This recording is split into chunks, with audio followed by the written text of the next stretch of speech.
केरा लदोमल अच्छा तो केरा मैं लदोमल है दोमन केर लदोमल सरला माइट रे सरला माइट काते आ सरला सरला भैया मंदिर में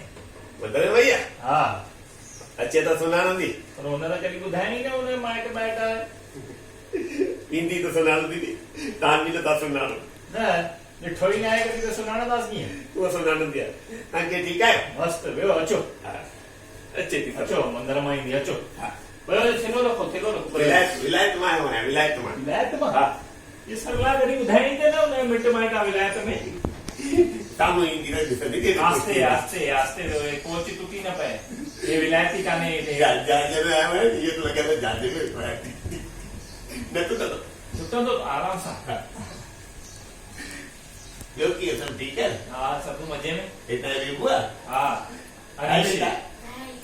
अरे छोटो छोटो डाडो माते वाला नहीं हाँ खुश है हाँ भी खुश है कुछ करी तो मेहमान आए हाँ कहीं तो आस्ते ये ना क्यों ना टूटी ना पाए पोचे चंगनी हो आया सलाह लाइक किलोमीटर बाइक आया तो सुन करना है ओ कड़ी तो पुस्तक खाई लूँ मैं हाँ कहीं को कल के जाम 15 मिनट निकल माओ पहले ही तो चाव 15 नहीं है हाँ सुबह मैं कॉफी पी लूँ आया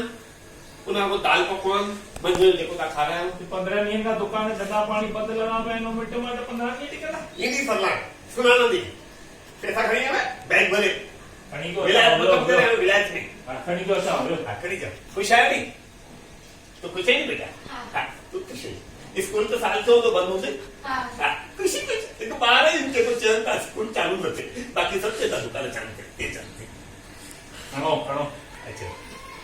खड़ो पेश है ये स्पेशल चिप्स चिप्स हाँ ये तो ये जाम तब विलायत में तो इतना बब्बा खाइंदा हवा क्योंकि बीपी और डायबिटीज काले मत खाइंदा ना यार मानो खाओ तो खाओ तो खावा तो 15 दिन चुकी है मान खड़ी इतनी वट्टी है मैं अब का तुम का खाओ खुश है नहीं मैं खड़ा दो रखो खड़ा दो चिप्स खाओ था खुश है वो विजय जाने नालो तो कविता है सरला को चिल्लाए पियो मेरा ले के घर में हली आया या का खुश है